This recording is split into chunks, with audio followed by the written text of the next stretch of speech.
Should you have another baby or not? A lot of women will come on a coaching call with me and say, should I have another baby? And I ask them, did you wake up wanting another baby this morning? And a lot of times they say, yes. They're literally asking me this question because God has placed on their hearts the desire for another baby. And I go, okay, well, why aren't we trusting that? Why is that not enough? I think it's such an interesting question. So start there. If you are waking up thinking about having another baby, I believe that's coming from the Lord.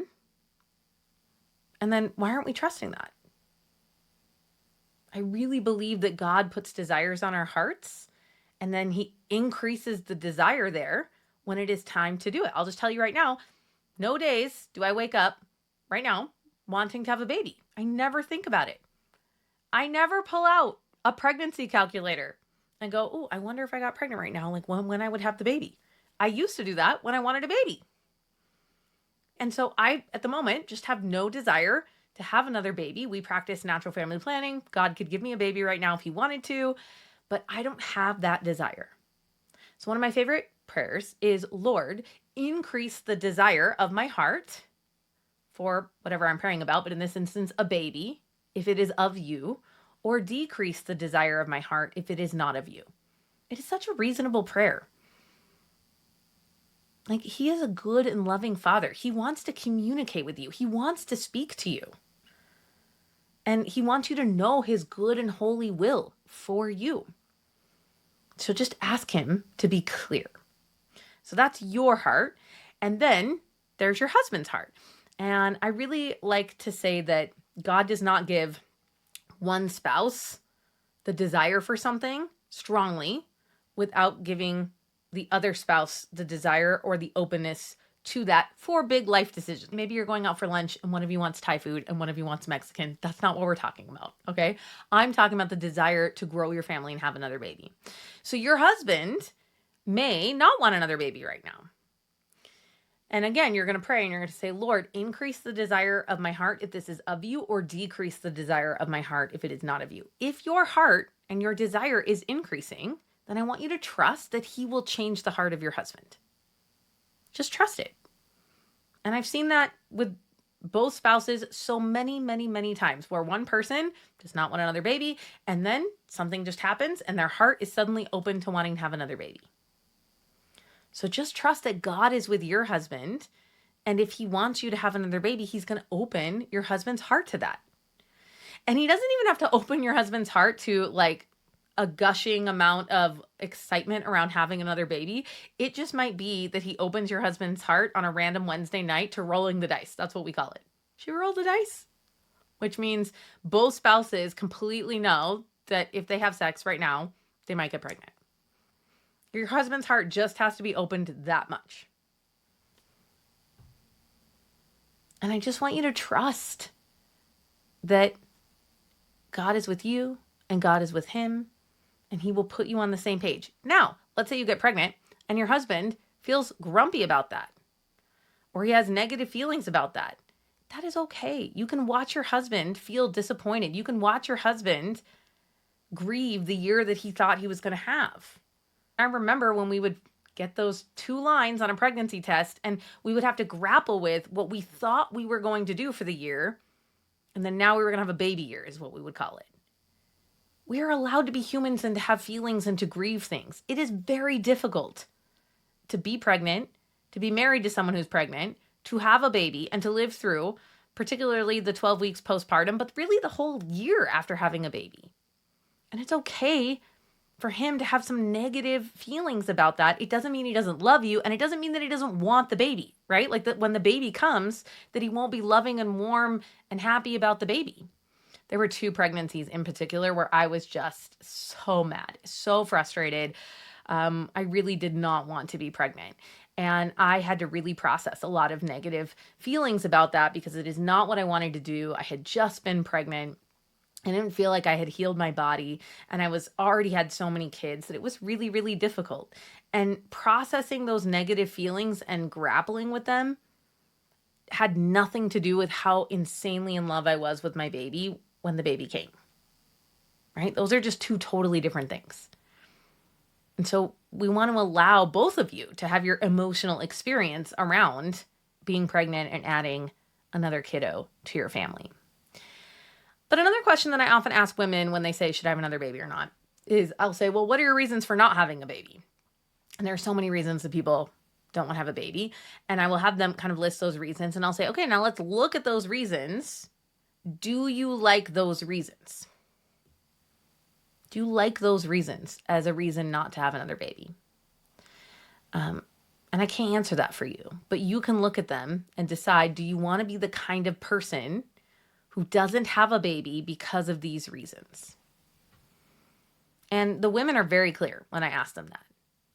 For example, for me, I had 6 kids in 8 years.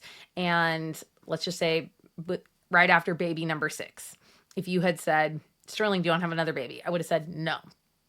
And then you would have said, what are your reasons? My reason was, I just had 6 kids in 8 years. I need some space for my mental health, for my body, for the sake of these other kids. And I really liked those reasons. I would have liked those reasons. I would have said, yeah, I feel really solid about those reasons. And I can't even tell you what are some negative reasons or not good reasons to not have a baby, because it's so personal. It's so personal. It's not moral. Now, it is a moral decision to use contraception to space the babies. So I would say the Catholic Church says you may not use the pill or an IUD or a vasectomy or a condom or pulling out. You may not use any of those methods to space the kids. But if you're not doing any of those things, your reasons, we can't say objectively or not that they are moral or not. You have to take them to the Lord. I'll use the example of money, right? If someone were to say, we don't have enough money, I don't feel like it's prudent to have another baby. I can't roll in and say that's true or not. It's a gray area. You have to take it to the Lord. You have to take it to the Lord. And you have to ask yourself, do you think in your present financial situation, sitting with the Lord, that is a good reason not to have another baby or not? I know that there are some people where the answer is yes, that is a good enough reason given their finances and what they've got going on in their lives. And I know that there are some people where God is saying, hey, that's not actually a good reason. You have plenty of money. You're just living in a spirit of fear, which does not come from me. It's not a good reason. But do you see how I, Sterling, can't know the difference for you? So getting clear on, is God giving you this desire of your heart? And then if you're scared, what are the reasons that you're scared? Do you like those reasons or not? Again, I liked my reason of wanting to heal myself after having so many kids in such a short period of time. But you might look at your reasons and go, actually, no, I don't like those reasons. And then tell your husband, God has given me a desire for another baby. Can you open your heart to that? Will you pray about this? And then the last thing that I will say, and I don't want to open this too much in this video, is that sometimes a woman has a strong desire for a baby and then struggles with primary or secondary infertility. And that is very confusing. But I want you to open yourself up to what the Lord is really giving you a desire for. I've walked that journey with so many women, which is delicate of me because I have so many kids. But it is the same thing. I always say infertility is rooted in the same thing as hyper-fertility.